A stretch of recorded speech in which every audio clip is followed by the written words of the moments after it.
दादा ने बात सुनी और फोन काट दिया। थोड़ी देर बाद उन्होंने देवानंद को फोन किया और कहा कि वो थोड़ी देर में वहां आ रहे हैं। उनके पहुंचने तक एक हारमोनियम की व्यवस्था कर दी जाए। थोड़ी देर में दादा देवानंद के पास पहुंचे और कुछ ही मिनटों में उन्होंने गाने की दूसरी धुन तैयार कर दी। दिन ढल जाए है, रात न जाए। ये वही धुन है जिसे आज दुनिया सुनती है। वहाँ कौन है तेरा मुसाफिर, जाएगा कहाँ। एस.डी. बर्मन के गाए इस गाने में फिल्म गाइड का जीवन दर्शन है। इस गाने में आवाज है लता मंगेशकर की। ओ मेरे हमराही, मेरे बाह थामे चलना।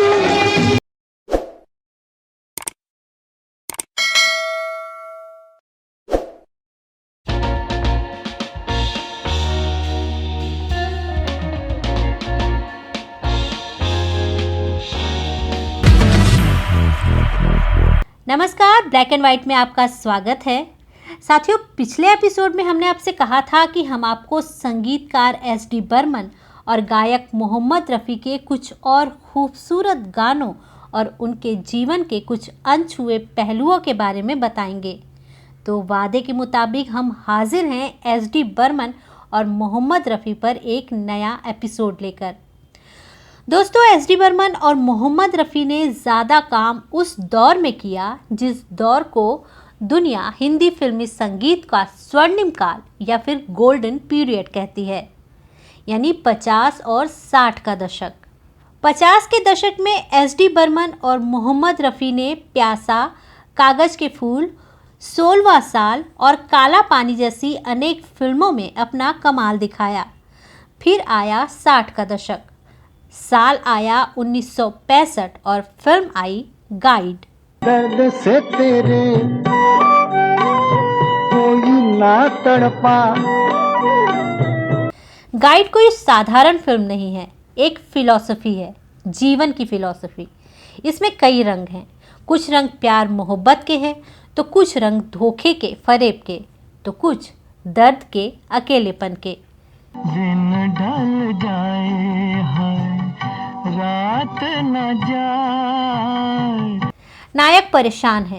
प्यार में जिनके सब जग छोड़ा। उसकी दिक्कत यह है कि उसकी महबूबा वही है उसके पास, लेकिन दोनों के बीच दूरियां इतनी हैं कि वो चाहकर भी एक दूसरे का हाथ नहीं थाम सकते।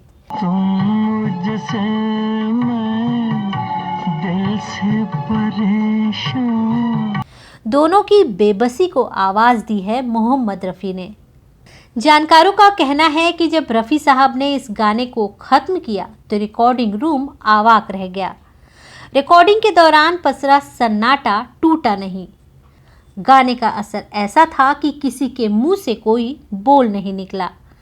रफ़ी साहब ने ये गाना ऐसे गाया जैसे लगता है जैसे वो खुद से कम्पीट कर रहे हों। दिन ढल जाए है, रात न जाए। इस गाने को लेकर कई और बातें बताने लायक हैं। H.Q. चौधरी ने अपनी किताब इनकम्पेरेबल एस.डी. बर्मन में लिखा है कि मोहम्मद रफ़ी के इस गाने को जब पहली बार देवानंद और विजय आनंद ने सुना तो उन्होंने फ़ोन पर दादा से बात की। उन्होंने दादा से विनम्रता से कहा कि दादा, ये गाना अच्छा है लेकिन गाने के मूड को ढंग से रिफ्लेक्ट नहीं करता। दादा ने बात सुनी और फ़ोन काट दिया। थोड़ी देर बाद उन्होंने देवानंद को फ़ोन किया और कहा कि वो थोड़ी देर में वहां आ रहे हैं। उनके पहुंचने तक एक हारमोनियम की व्यवस्था कर दी जाए। थोड़ी देर में दादा देवानंद के पास पहुंचे और कुछ ही मिनटों में उन्होंने गाने की दूसरी धुन तैयार कर दी। तो न आए तेरी याद सताए। ये वही धुन है जिसे आज दुनिया सुनती है। इस गाने को लिखा है दादा के पसंदीदा गीतकार शैलेंद्र ने। फिल्म के प्लानिंग के समय ये गाना फिल्म में शामिल नहीं था, लेकिन जब शायर हफीज़ जालंधरी का लिखा एक गाना और हसरत जयपुरी के लिखे 2 गाने आनंद बंधुओं को पसंद नहीं आए तो इस गाने को लिखने की जिम्मेदारी शैलेंद्र को दी गई। शैलेंद्र ने इस गीत को ऐसे लिखा तो फिर बात बन गई। रफ़ी साहब के इस गाने में सिर्फ अकेलेपन की बात नहीं है, बल्कि इसमें महबूबा को पाने की एक स्ट्रॉन्ग डिज़ायर भी है। फिर से वो सावन अब क्यों ना। जानकारों का मानना है कि फिल्म गाइड में एस.डी. बर्मन की संगीत रचना सबसे अच्छी है। इस फिल्म में मन्ना डे, मोहम्मद रफ़ी, किशोर कुमार, लता मंगेशकर और खुद एस.डी. बर्मन ने गाने गाए हैं। मुसाफिर आज फिर जीने की तमन्ना है, मुझसे छल, मुझसे छल, मुझसे छल, रातों से नैना लागे रे, गाता रहे मेरा दिल। एस.डी. बर्मन ने एक इंटरव्यू में कहा था कि उन्होंने इस फिल्म में देवानंद के लिए किशोर कुमार को चुना था, लेकिन जब किशोर कुमार गाइड के सभी गानों को गाने के लिए अवेलेबल नहीं हुए तो एक गाने को छोड़ बाकी 3 गाने मोहम्मद रफ़ी से गवाए गए। जानकारों का कहना है कि एक बार जब ये पक्का हो गया कि ये गाने रफ़ी साहब ही गाएंगे तो गाने उनके हिसाब से कंपोज किए गए। एस.डी. बर्मन ने कहानी के हिसाब से रफ़ी साहब के लिए अलग अलग तरह की धुनें तैयार की। तेरे मेरे सपने अब एक रंग है। इस गाने में रंग हैं प्यार के, भरोसे के। तेरे दुख अब मेरे, मेरे सुख अब। गाने के पहले नायिका कुछ हिचकती सी दिखती है, लेकिन गाना खत्म होते होते वो नायक के बेहद करीब चली जाती है। लाख मना ले दुनिया, साथ ना ये छूटेगा। कहते हैं कि गाइड के निर्माण के दौरान एक समय एस.डी. बर्मन की तबीयत बहुत खराब हो गई थी।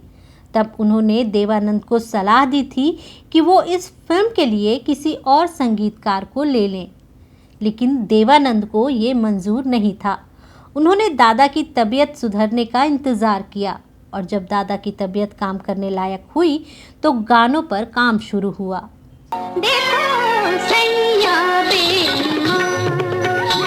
चलो सुहाना भरम तो टूटा। इस फिल्म में रफ़ी साहब का ये तीसरा गाना है, लेकिन एक अलग रंग और अंदाज लिए हुए। इस गाने में रफ़ी साहब की आवाज़ में प्यार में धोखा खाने का रंज है और जीवन की तल्ख सच्चाई का एहसास भी। जाना के हुस्न क्या है। कहने को तो ये गाना फिल्म का एक और गाना भर है, लेकिन रफ़ी साहब का ये अकेला गाना जैसे पूरी फिल्म की कहानी बयां कर देता है। यही तो है कहानी, प्यार में एक आदमी के क्या से क्या हो जाने की कहानी। क्या से क्या हो गया बेवफा। फिल्म में रफ़ी साहब के इस गाने की एक और भूमिका है। ये गाना एक तरह से दर्शकों को आगे की कहानी के लिए भी तैयार करता दिखता है। जब नायक जेल से छूटने के बाद अपने जीवन में वापस नहीं लौटता, बल्कि जैसे किसी सच की तलाश में इधर उधर भटकता है। ऐसे में रफ़ी साहब का ये गाना खुद दादा के गाने के लिए ज़मीन तैयार करता दिखता है। कहीं किसको तू मेरा मुसाफिर जाएगा कहाँ। गाइड देवानंद के लिए बेहद खास तो थी ही, एस.डी. बर्मन के लिए भी ये एक ऐसी जिम्मेदारी थी जिसे उन्होंने बहुत ही खूबसूरती से निभाया।